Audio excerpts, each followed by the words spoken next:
फकत बस तहकीक के कफारा काफिर हो गया। ये हदीस है। क्या है? हदीस है। ये हमारी कौल नहीं है, या हमारे जो अकाबिर, बहुत बड़े बड़े अकाबिर, अशरफ अली थानवी रहमतुल्लाह अलैह, मौलाना कासिम नानोतवी रहमतुल्लाह अलैह, या शेखुल हिंद रहमतुल्लाह अलैह, अनवर शाह कश्मीरी रहमतुल्लाह अलैह, या उससे भी ऊपर को चले जाएं, इमाम आदम अबू हनीफा रहमतुल्लाह अलैह, इमाम मालिक रहमतुल्लाह अलैह, इमाम मोहम्मद रहमतुल्लाह अलैह, या बुखारी इमाम बुखारी रहमतुल्लाह अलैह, इमाम मुस्लिम हो, इमाम तहावी हो, इमाम तिरमिजी हो, इनका कौल नहीं। किनका कौल? मोहम्मद रसूलुल्लाह का कौल। क्या है कौल? मन, जिस शख्स ने तारा का छोड़ा अस्सलाता, नमाज को, फकत बस तहकीक कफारा काफिर हो गया। माने में कोई गोल मोल बात नहीं, दो माने वाला कोई बात नहीं, कोई इसमें झोल नहीं, सीधी सीधी बात, जो अरबी से वाकिफियत है। मन जिसने तारा का छोड़ा अस्सलाता, नमाज को, फकत बस तहकीक कफारा काफिर हो गया। दूसरी हदीस,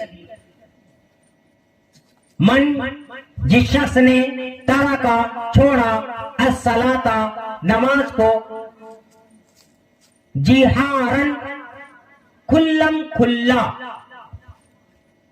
ये जो अजान हुई जोहर की, असर की, मगरिब की, इशा की, हम दुकान पे बैठे हैं, सामने बिल्कुल अजमेर के होटल के सामने, मिसाल दे रहा, मिसाल है अजमेर के होटल के सामने, या सरोवर भाई की दुकान के सामने, या अपने आंगन में, अपने घरों के अंदर, या मदरसे में अजान हुई, कुएं के सामने बैठे हैं, हाफिज तौकीर की दुकान के सामने बैठे, मौजिन क्या पुकारा?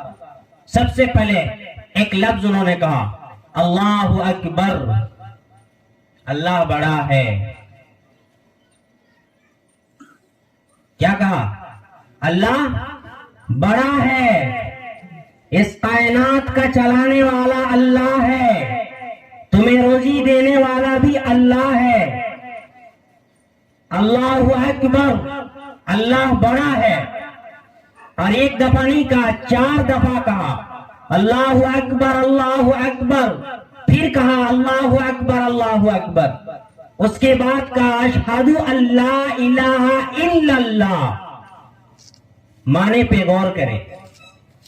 मैंने चांदनी चौक में भी ला इलाहा इल्लल्लाह पे थोड़ा सा कलाम किया था कि इलाह का माबूद, इलाह का माना सिर्फ माबूद नहीं है कि इबादत के लायक, इलाह का माना ला इलाहा, ला के माना नहीं, इलाह के माना अल्लाह, इल्ला के माना मगर, इलाह के माना रोजी देने वाला, इलाह का माना सजदे के लायक, इलाह के माना इज्जत देने वाला, इलाह के माना मौत देने वाला, इलाह के माना उसी कब्रिस्तान में, जिस कब्रिस्तान के सामने हम बैठे हैं, उसी कब्रिस्तान में अजाब देने वाला, इलाह के माना उसी कब्रिस्तान को अल्लाह गुले गुलजार बनाने वाला, इलाह के माना अल्लाह इसी जमीन पे आसमान से बारिश उठाने वाला, और इलाह के माना फिर इसी जमीन को अल्लाह ताला फाड़ के हमें उसमें दबोचने वाला। ये है इलाह के माना, सिर्फ इबादत के लायक नहीं है। तो मुअज्जिन ने कहा, 4 बार अल्लाह की बड़ाई बयान की, अल्लाहु अकबर, अल्लाह बड़ा है। उसके बाद कहा अशहदु, मैं गवाही देता हूं, अल्लाह इलाहा, हे दुकानों पे बैठकर कह कहे लगाने वालों सुनो, और अपने घरों के अंदर अजान की आवाज को सुनने के बाद सुन हो जाने वालों, और फिर भी अपने कारोबार के अंदर मुलविस हो जाने वालों, और दुनिया के पीछे भागने वालों, दुनिया के पुजारियों और दुनिया के चाहने वालों, सुनो, ये जो कब्रिस्तान के अंदर सोए हुए हैं, ये कोई और नहीं है, तुम्हारे बाप हैं, तुम्हारे दादा हैं, तुम्हारे परदादा हैं। जाओ जाकर देखो, आज इनकी हड्डियां महफूज नहीं है। अल्लाह ला इलाहा इल्लल्लाह, अगर कोई इस जिस्म को खाक के अंदर मिलाने वाला है, ला इलाहा इल्लल्लाह, अल्लाह के सिवा कोई नहीं है, ये पुकार एक मुअज्जिन सुबह से शाम तक 5 दफा पुकारता है। उसके बाद गवाही फिर एक पुकार पुकारता है, अशहदु अन्ना मुहम्मद रसूलुल्लाह। ए लोगों, ए दुनिया की तरफ दौड़ने वालों, ए दुकानों पे रहने वालों, ए बाजारों में फिरने वालों, ए चौक चौराहों पे बैठ के कह लगाने वालों, ए वक्तों को जाया करने वालों, ए नौजवानों, तुम किसके खातिर अपने वक्त को बर्बाद कर रहे हो?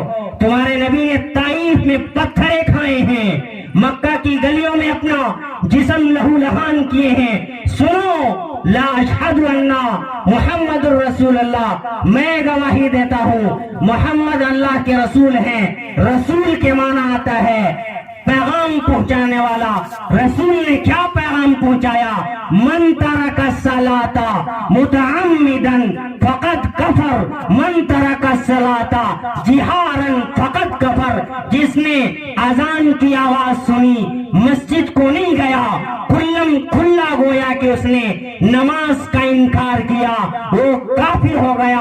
मैं गवाही देता हूँ अशहदु अन्ना मुहम्मद रसूलुल्लाह, मोहम्मद जो पैगाम लेकर आए हैं वह हक हैं। उसके बाद मुअज्जिन फिर कहता है हय्या अलस्सलाह, आ जाओ, अब तो आ जाओ, अब तो आ जाओ।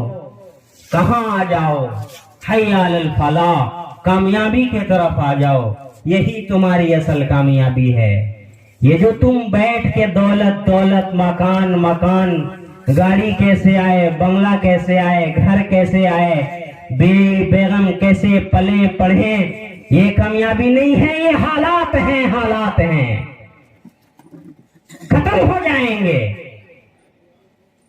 जिंदगी के 2 पहिए हैं, हर चीज का जोड़ा है, मर्द है औरत है, लड़का है लड़की है, भैंस है भैंसा है, गाय है बैल है, बकरा है बकरी है, मुर्गा है मुर्गी है, हर चीज है, चांद है सूरज है, पेड़ है पौधा है, दरिया है नदी है तालाब है, जमीन है आसमान है, हर चीज का जोड़ा है। ये सब हालात हैं, कभी फकीरी आएगी, कभी मालदारी आएगी।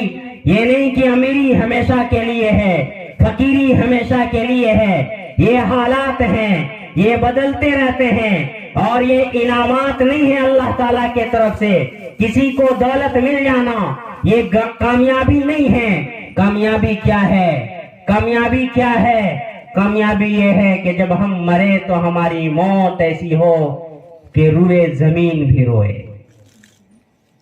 हमारी मौत ऐसी हो कि जब हम मरे तो कब्र की मिट्टी कहे आजा, हमारे सीने से लग जा।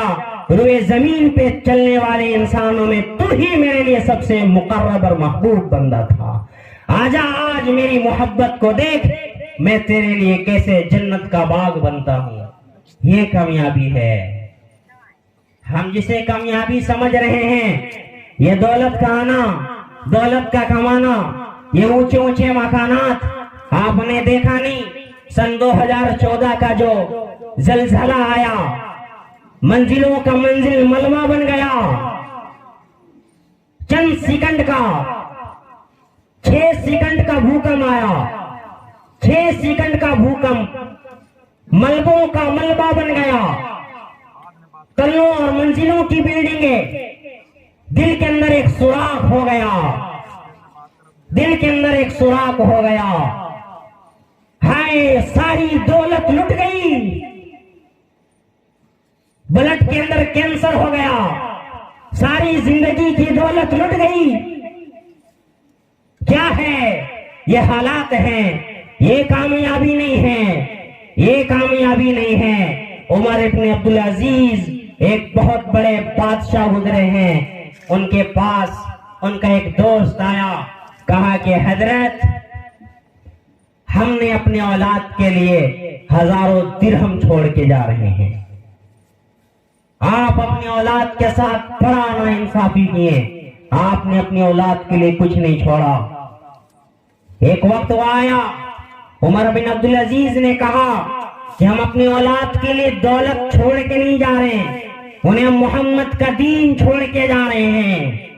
तुम अपनी औलाद के लिए दिरहम और दिनार छोड़ के जा रहे होगे।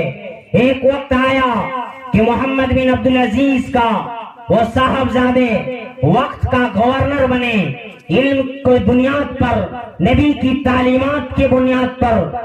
और वह तौर भी उन्होंने देखा कि जिस जामे मस्जिद की मेंबरों में हिराब पे उनका बेटा खुतबा दिया करता था, उसी मेंबरों में हिराब वाली मस्जिद के सीढ़ी पे बैठ के वो बाप जो अपनी औलाद के लिए दिरहम और दिनार छोड़ के गया, वो कटोरा लेके भीख मांग रहा है। ये हालात हैं, ये कामयाबी नहीं है, ये कामयाबी नहीं है। आप अपने माशरे में देखें, ज्यादा दूर ना जाएं। ये तो किताबी बातें हैं, ये बहुत दूर की बातें हैं, सालों पुरानी बातें हैं। सोसाइटी के अंदर देखें, समाज के अंदर देखें, मुआशरे में देखें कि जिनको अकड़ हो अपनी दौलत पे, जिनको गुरूर हो अपने घमंड पे, अपनी दौलत पे, अपनी ताकत पे, अपनी बिल्डिंगों पे, अपने बंगलों पे, जिसे वह कामयाबी समझता है, अल्लाह की कसम वो एक नस्ल तक, नस्लों का नस्ल फकीर हो जाता। ये कामयाबी नहीं है। कामयाबी क्या है? मुअज्जिन पुकारता हय्या अलस सलाह, आजा। तू जो दौलत कमाने की बात कर रहा, अपने बच्चों की भविष्य के लिए जो फिक्रमंद है, दुकानों पे लगा हुआ, बाजारों पे लगा हुआ, मार्केटों पे लगा हुआ और चौराहों पे लगा हुआ, हय्या अलल फलाह, आजा आजा, अब तो गुनाह का बोझ भी लेके आजा, मेरे दर पे आजा। एक बार सजदा करके कह ले, इलाही इलाही तेरे चौखट पे आ गया, हमारी तू बिगड़ी बनाने वाला, तू हमारी नैया पार लगाने वाला। मैं उसे कामयाब करूंगा, मैं रोजी देने वाला, मैं इज्जत देने वाला, मैं कामयाब बनाने वाला। ये दुनिया के पीछे पड़ोगे कुछ नहीं होगा। हदीस पाक के अंदर आया कि अगर जो शख्स दुनिया के पीछे पड़ जाता, दुनिया कमाने के चक्कर में, अल्लाह तबारक व तआला उसको उसी का मुहताज बना देते। तुम पढ़ो उसके पीछे, भागो उसके पीछे, वो तुम्हें भगाएगी, दौड़ाएगी, हाथ कुछ नहीं आने का जो मुकद्दर में।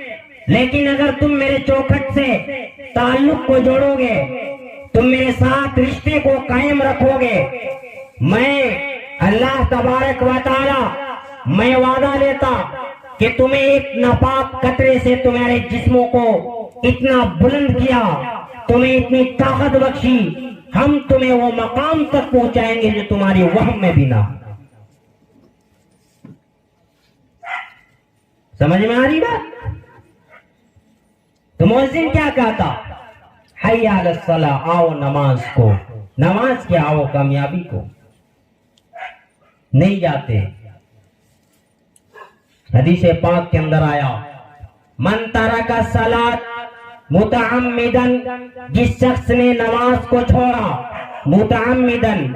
एक जगह आया जिहारन कुल्लम कुल्ला, अजान हुई, बैठे गुफ्तगू कर रहे, पता है 1:30 को जमात है जोहर का, पता है 4:30 को जमात है असर का, पता है 8 को जमात है इशा का, मगरिब के फौरन बाद जमात है अजान के, फिर भी हम गुफ्तगू कर रहे हैं, मस्जिद को नहीं गए। जिहारन खुल्लम खुल्ला, चैलेंज कर दी अल्लाह तबारक व तआला को, तो होगा तू अपने जगह बादशाह मालिक, हम नहीं जाते। फकत कफरा व बेड़ हो गया। चलो ये हदीस है, आपको हदीस ज़ईफ भी हो सकती, हदीस बहुत तरह के हैं, सही हैं, ज़ईफ हैं। कुरान करीम है, उसकी एक आयत है, अकीमुस्सला, नमाज कायम करो, वला तकूनु, और नमाज को छोड़कर मत हो जाओ, मिनल मुशरिकीन, मुशरिकों में से। आपको ये वजाहत कर दूं, कुरान करीम में 4 तरह के आयात हैं। एक वो आयात है जिनका माना और मतलब समझ में नहीं आता, जैसे यदुल्लाहि अलल जमा, अल्लाह का हाथ जमात पर है। तभी इसके माने समझ में नहीं आते, माने की कैफियत हम निकाल नहीं सकते कि अल्लाह का हाथ है तो नाखून भी होगा, अंगुली भी होंगे, 10 हैं, 4 हैं, 5 है, हमारे जैसे हैं कि कितने और के जैसे हैं, नाखून हैं, हाथ के रंग कैसे हैं, काले हैं, गोरे हैं, कैसे हैं, इसके माने समझ में नहीं आते। जैसे अर्रहमानु अलल अर्श इस्तवा, कि रहमान अर्श पर जलवा अफरोज हैं। अब इसके भी माने समझ में नहीं आते कि अब रहमान जो अर्श पे बैठे हैं, जैसे हम बैठे हैं, यूं बैठे हैं कि यूं पैर रख के बैठे हैं कि यूं बैठे हैं, कुछ समझ में नहीं आता। बादशाह की तरह बैठे हैं, वजीर की तरह बैठे, कुछ समझ में नहीं आता। इसके माना हम मुतय्यन कर नहीं सकते, या कोई मुफस्सिर मुतय्यन नहीं कर सकता। एक तो ये इस तरह के आयात, एक आयात है जिसके माने समझ में आते हैं, और एक आयात है जिस आयात के जरिए से अल्लाह हुक्म देता, जैसे अकीमुस्सला, नमाज कायम करो, जैसे या अय्युहल्लज़ीना आमनू कुतिबा अलैकुमुस्सियाम, ईमान वालों तुम पर रोजा फर्ज किया गया। कुछ आयात ऐसे हैं जिनके जरिए से अल्लाह ताला किसी काम के मना करते हैं, जैसे ला तक़रबु ज़िना, जिना के करीब भी मत बढ़ो, इसलिए कि वो फाश है। बहुत सारी ऐसी आयत हैं। अब आप ये बताओ कि ये जो आयत है अकीमुस्सला, नमाज कायम करो, वला तकूनु, और नमाज को छोड़कर मत हो जाओ, मिनल मुशरिकीन, मुशरिकीन में से, ये कौन सी आयत? इसके माने में समझ में नहीं आ रही, माने भी समझ में आ रहे, इसकी कैफियत भी समझ में आ रही, इसका मफहूम भी समझ में आ रहा। दूसरी आयत, जब जहन्नमी जहन्नम में पहुंच जाएंगे तो अल्लाह ताला पूछेंगे मा सलकाकुम फी सकर, ए बच्ची तुम जहन्नम में क्यों आई? ए बुजुर्ग, ए जवान, ए बच्चा, तू जहन्नम में क्यों आया? कालू, कहेंगे लम नकू मिनल मुसल्लीन, हम नमाज पढ़ने वालों में से नहीं थे। तू जहन्नम में क्यों आया? हम कारोबार में लगे थे। तू जहन्नम में क्यों आया? हम दुकान पे लगे थे। तू जहन्नम में क्यों आया? हमारी बीवी की लूज मोशन हो गई थी। तू जहन्नम में क्यों आया? आंख लग गई थी। तू जहन्नम में क्यों आया? फ्लाइट पकड़नी थी। तू जहन्नम में क्यों आया? ट्रेन पकड़नी थी। तो जहन्नम में क्यों आया? बच्चों की फीस देनी थी। मानेगा अल्लाह बात? आप जाओ एक प्लेटफॉर्म के अंदर, आपको रांची से दिल्ली जाना हो, ट्रेन है 9:15 पे, आप पहुंचो 9:16 पे, ट्रेन निकल चुकी, प्लेटफॉर्म क्रॉस कर चुकी, आप गए, ट्रेन निकल गई, आप गए और स्टेशन मास्टर के गल्ला का प्लेट पकड़े, कम बखत, तो जानता नहीं मेरा टिकट रिजर्वेशन था, तुझे ट्रेन रोका नहीं, हमें सफर करना, दिल्ली जाना, जाएगा मैं कैसे? मानेगा बात? एयरपोर्ट पे जाओ, फ्लाइट है 9:15 की, पहुंचो आप 9:17 पे, फ्लाइट टेक ऑफ हो चुकी हो, आप वहां एयरपोर्ट पे हंगामा करें, मानेगा बात आपकी। दुनिया का कुत्ता, दुनिया का पुजारी नहीं मानता, हम अल्लाह को धोखा देना चाहते हैं। पूछेगा अल्लाह, मा सलककुम, तू जहन्नम में क्यों आया? कालू, कहेंगे नम नको मिनल मुसल्लीन, हम नमाज पढ़ने वालों में से नहीं थे। अच्छा, अभी जो हालात हैं, मुल्क के हालात, मैं इस पे गुफ्तगू नहीं करूंगा कि क्या हालात हैं। इंटरनेट का जमाना, सोशल मीडिया का जमाना, चलो न्यूज चैनलों पे तो जो इंटरनेशनल, नेशनल, हाई लेवल पे जो न्यूज चैनल, उन चैनलों पे हालात नहीं दिखाए जाते, लेकिन सोशल मीडिया है, फेसबुक का दौर है, ट्विटर का दौर है, पूरे हालात हमें हमारी आंखों के सामने से पार हो रहे हैं। क्या अल्लाह रब्बुल इज्जत को हमसे मोहब्बत नहीं है? क्या हम इतने गए गुजरे हैं, हम इतने गए गुजरे हैं कि अल्लाह को हमसे मोहब्बत नहीं, अल्लाह को हमसे प्यार नहीं। आपके यहां किसी की शादी हो, है ना, चलो शादी छोड़ो, शादी की बात करता लोग दूसरे समझ लेते, कुछ और समझ लेते, भेजा है मिलाद प्रोग्राम, आपको हमसे मोहब्बत, आपने हमें दावत दी कि मौलाना साहब ऐसा है, हमारे यहां फुला तारीख को एक प्रोग्राम रखे हैं, आपको आना है।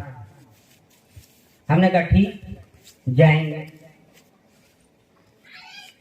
उस तारीख पे हम नहीं गए आपके यहां, रास्ते में कभी मुलाकात हो गई कहीं पे, मौलाना साहब क्या जी आप आए नहीं, हमने आपको दावत दी, आप आए नहीं। जी जी क्या बोले, गुमला चल गए थे, घर को चल गए थे, रांची चल गए थे, ऐसा काम था, यूं था, वो था, बहाना बनाया। कोई बात नहीं, अगर दूसरा फिर किसी का अकीका है अगले साल फिर आने का, अगर ठीक है इंशाल्लाह अब आने का, तो क्या आपकी वजह से बढ़िया साउंड लेकर आए, माइक लेकर आए, आपको आना है? मैंने कहा ठीक आएंगे। दूसरा साल फिर प्रोग्राम हुआ, हमने फिर नहीं आना, फिर कहीं मुलाकात हो गई, क्या जी हजरत आपसे इतनी तवक्को उम्मीद, सब आपका इंतजार कर रहे हैं, कोई मजा नहीं आया, आप नहीं आए, और फिर बहाना बनाया, कुछ काम में फंस गए, ये किया वो किया वो किया। कोई बात नहीं, तीसरी मरतबा फिर प्रोग्राम रखा आपने, कहा कि अब आना, और आपने ताकीद किया कि आएंगे।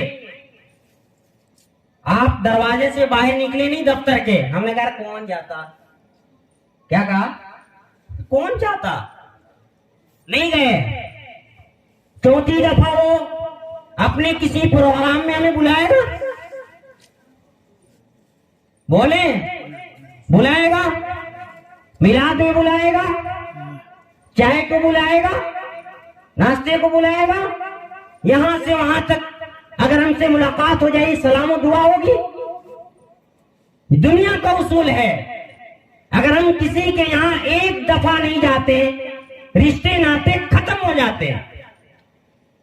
हमारी उम्र 70 साल, कितनी, 60 साल, 70 साल, 45 साल, 50 साल, किसी की उम्र 30 साल, 60 साल से लेकर 14 साल से लेकर 60 साल तक, 75 साल तक अल्लाह सुबह में, शाम में, दोपहर में, रात में, 24 घंटे में 5 दफा हय्या अलस सलाह किसी का नाम लिया जाता, शाकिर आ जाओ, साजिद आ जाओ, फुला आ जाओ, फुला आ जाओ, किसी का नाम नहीं लिया जाता।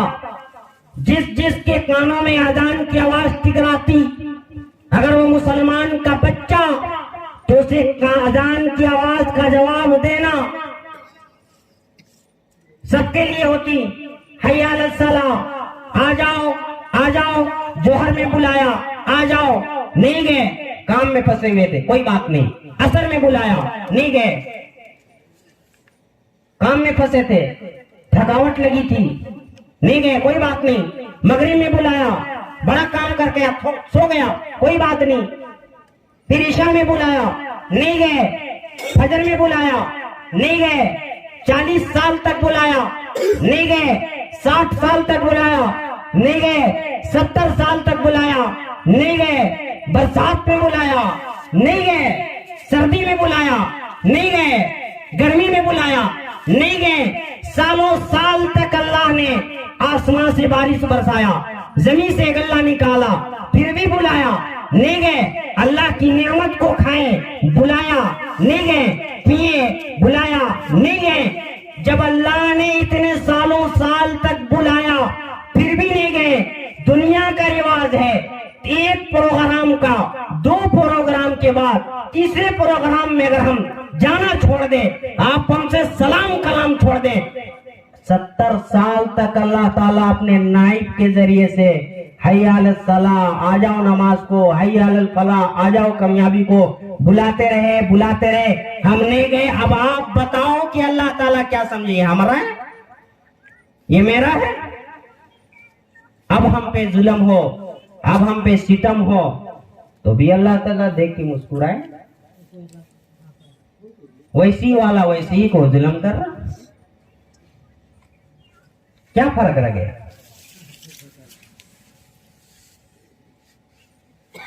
4 मजहब हैं पूरी दुनिया के अंदर, एक हनफी, एक शाफई, एक मालिकी, एक हम्बली। इस्लाम में 4 मजाहिब हैं, मसलक है ना। ये देवबंदी बरेली नहीं, हमने एक ही चीज को जाना, सिर्फ देवबंदी बरेली, अहले हदीस, शिया सुन्नी, 4 मजहब हैं फिक़ह के एतबार से। हम हनफी, मालिकी, शाफई, हम्बली। आधी से ज्यादा दुनिया इमाम अबू हनीफा रहमतुल्लाह अलैह को फॉलो करती, मसाइल में, नमाज के तरीके में, वजू के तरीके में, जनाजे के तरीके में, तलाक के तरीके में, निकाह के तरीके में, हर मसाइल में आधी से ज्यादा दुनिया। उसके बाद इमाम शाफई को, उसके बाद इमाम अबू हनीफा को, उसके बाद इमाम मालिक को, फिर इमाम अहमद बिन हम्बल को। और चारों हक पर है, कोई गलत नहीं। चारों के पास कुरान है, चारों के पास सुन्नत है, चारों के पास इजमा है, चारों के पास कयास है, सबके यहाँ ओरिजिनल माल। इसीलिए हम हिंदुस्तान में जो लोग हैं या बर्र सगीर के अंदर या और भी जगह पे, हम हनफी हैं मजहब के एतबार से, फिक़ह के एतबार से। लेकिन जो मक्का मदीना के अंदर हैं, जो मक्का के जो इमाम हैं, वो हैं हम्बली, इमाम अहमद बिन हम्बल रहमतुल्लाह अलैह के फिक़ह पे चलने वाले। और जो मदीनातुल मुनव्वरा के जो इमाम है, वो इमाम मालिक रहमतुल्लाह अलैह के मसलक पे, उनके मशरब पे चलने वाले। चारों ओरिजिनल है। इसीलिए यहां से जब कोई हाजी हज करने को जब मक्का जाता है, तो फिर वो इमाम हरम के पीछे नमाज पढ़ता। क्यों? इसलिए कि वो हक पर है। मदीना जाता तो वहां नमाज पढ़ता, क्यों? इसलिए कि वो हक पर है। चारों के यहाँ ओरिजिनल माल, चारों के यहाँ ओरिजिनल माल। लेकिन इन चारों में सिर्फ एक इमाम जिसके मानने वाले हम हैं, हनफी, और आपको शायद उनका नाम भी पता ना हो, लेकिन हम कट्टर हनफी हैं। कहें कट्टर हनफी। उसको लीजिए, उसको लीजिए। कट्टर हनफी। लेकिन एक बात मैं आपको बता रहा हूं, अब बात को मुख्तसर करके, क्योंकि अजान भी हो गई। हम कट्टर हनफी, क्या खत्म हो गया? हमको, हमने जो फिक़ह को पढ़ा, इसलिए हम सब फिक़ह को पढ़े। उनके भी मसाइल को हमें मालूम, हम्बली वाले भी मालूम, शाफई वाले भी मालूम और मालिकी वाले भी मालूम और हनफी तो हम हैं, हनफी वाले भी मालूम। जितनी सहूलत और जितना मुझे मजबूत हनफी लगा, मुझे और कोई नहीं लगा। ये मैं बाई चांस नहीं, बाई चॉइस हूं, कट्टर हनफी। लेकिन इन चारों इमामों में सिर्फ इमाम अबू हनीफा जो हमारे इमाम में, सिर्फ उन्होंने कहा कि नमाज को छोड़ने वाला काफिर नहीं है, फासिक है। फासिक का हुक्म क्या है शरीयत में? उसकी गवाही कबूल नहीं होगी, उसकी बात मानी नहीं जाएगी। अगर वो नमाज पढ़ाए तो उसकी नमाज काबिल कबूल नहीं होगी, दोबारा से जमात कराई जाएगी। अगर वो अजान दी जाए, अजान दे तो उसकी अजान काबिल कबूल नहीं होगी, दोबारा लौटानी पड़ेगी, क्योंकि वो फासिक के हुक्म में। अगर वो ज़बीहा करे तो उसका मकरूह है, तहरीमी है, ये फासिक का है हुक्म। तो इमाम अबू हनीफा ने, चारों इमाम में इमाम अबू हनीफा ने कहा कि नमाज को छोड़ने वाले शख्स को काफिर ना कहो, फासिक कहो। इसके अलावा इमाम मालिक रहमतुल्लाह अलैह उन्होंने कहा कि अगर जिस शख्स ने 3 दिन की नमाज जानबूझकर छोड़ दी हो, 3 वक्त की नमाज, और उसकी कज़ा ना करे और उसके दिल के अंदर ये ख्याल तक ना गुजरे कि हमने जो नमाजें छोड़ी है वो बहुत बड़ा पाप और जुर्म किया है, तो उसको कैद में रखो और उसको कहो कि भैया जो तुम नमाज को छोड़े हो इसको लौटाओ। अगर वो नहीं लौटाता तो उसकी गर्दन मार के सर अलग कर दो। इमाम मालिक ने यूं कहा, इमाम शाफी ने यूं कहा, शेख अब्दुल कादिर जिलानी रहमतुल्लाहि अलैह औलिया के सरताज, सरताजुल औलिया, वो कहते हैं कि नमाज के छोड़ने वाले को मुसलमानों के कब्रिस्तान में दफन मत करो, उसे नाले में फेंक दो, गटर में बहा दो, शमशान में फेंक दो, जहां फेंकना फेंक दो। क्यों? इसलिए कि उस बेनमाजी की वजह से अल्लाह ने जो उसको अज़ाबे कब्र देना है, पूरे कब्रिस्तान वाले उससे मुतासिर होंगे। अगर कोई बेनमाजी है उससे सलाम छोड़ दो, उससे कलाम छोड़ दो। अगर वो व्यापार है तो उसके साथ लेन देन, खरीदो फरोख्त छोड़ दो। हत्ता के बेनमाजी के साथ अपने ना बेटी दो ना बेटी लो। ये कौन कह रहे हैं? शेख अब्दुल कादिर जिलानी रहमतुल्लाह। लेकिन हमारे इमाम अबू हनीफा रहमतुल्लाह अलैह को इस उम्मत से लाड है, प्यार है। उन्होंने कहा कि नहीं नहीं नहीं, इस उम्मत को काफिर नहीं कहो, फासिक तो कहो नमाज को छोड़ने वाले को, लेकिन काफिर ना कहो। लेकिन मैं एक बात कहता हूं, जिब्रील अमी तो आकर इमाम अबू हनीफा रहमतुल्लाह अलैह को नहीं ना कही बात, या मैदाने महशर में जब मीज़ान आदिल पर फैसला होगा तो वहां तो ऐसा तो नहीं कि हम शाफी हैं या हम हनफी हैं, हम मालिकी हैं तो हम ही जीत जाएंगे, ये तो कोई जरूरी नहीं है। अगर उस वक्त अल्लाह तबारक व तआला का बात और अल्लाह तबारक व तआला के मीज़ान में इमाम मालिक का कौल सही निकल आया तो फिर हम जितने हनफी हैं सबके सब तो जहन्नमी हो जाएंगे। क्योंकि जुमा नमाज पढ़ते तो जुमे के बीच में पूरे हफ्ता कितनी नमाजें छूटी।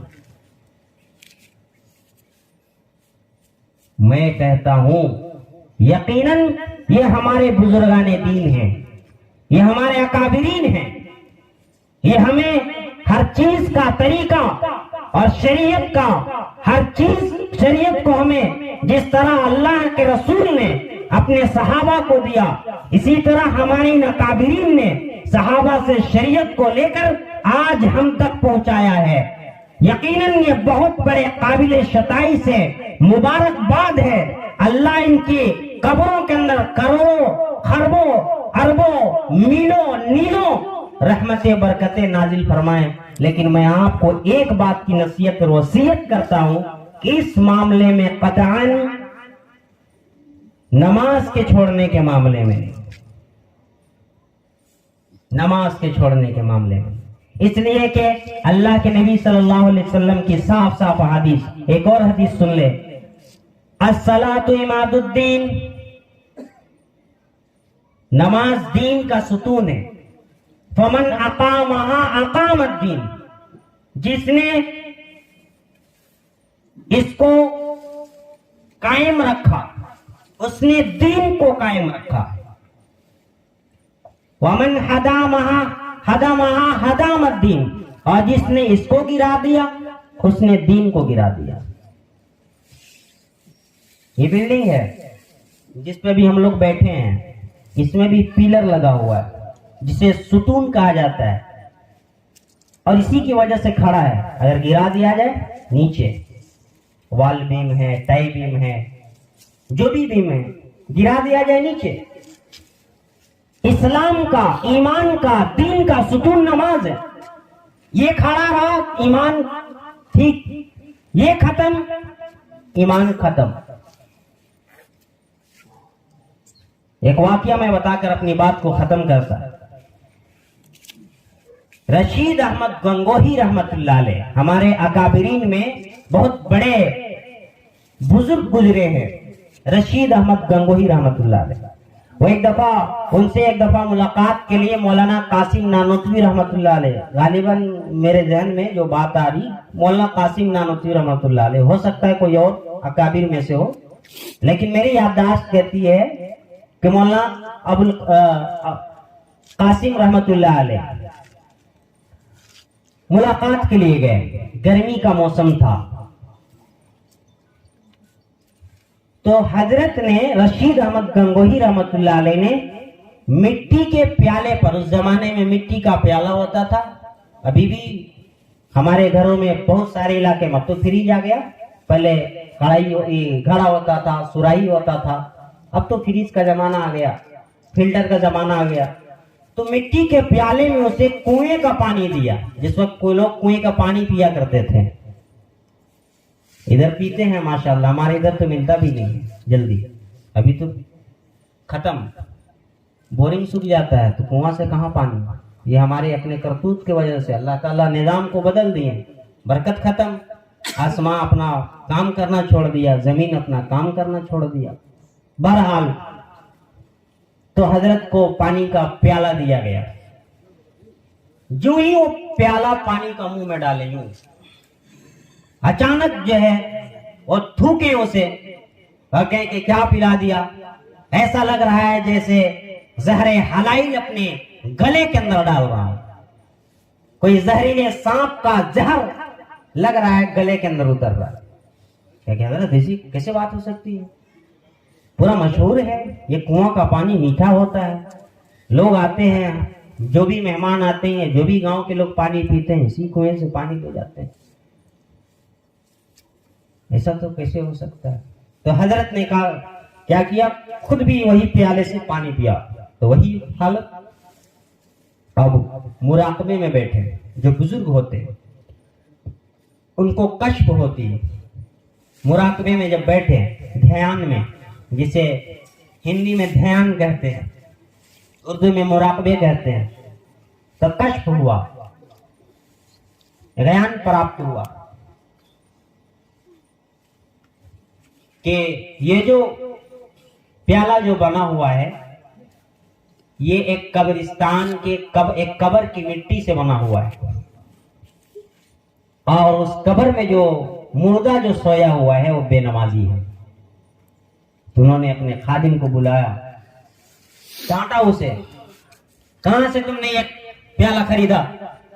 लगा फुला कुमार से खरीदे हैं, अगर जाओ से पता करो। उन्होंने मिट्टी कहां से ली, जब पता किया गया तो पता चला कि कुम्हार ने कब्रिस्तान में एक कब्र से वो मिट्टी उठाई और उस मिट्टी से प्याला बनाया, और उस कब्र के अंदर एक बेनमाजी को दफन किया गया। बरसों बीत गया, एक मुर्दे को दफन करने के बाद भी, एक बेनमाजी को दफन करने के बाद भी उसका असर ये है कि उसकी मिट्टी के अंदर वो असर है कि उस मिट्टी से बनने वाले प्याले में से जब पानी पिया जा रहा है तो यूं लग रहा है जहर हलाइल को अपने अंदर डाला जा रहा है।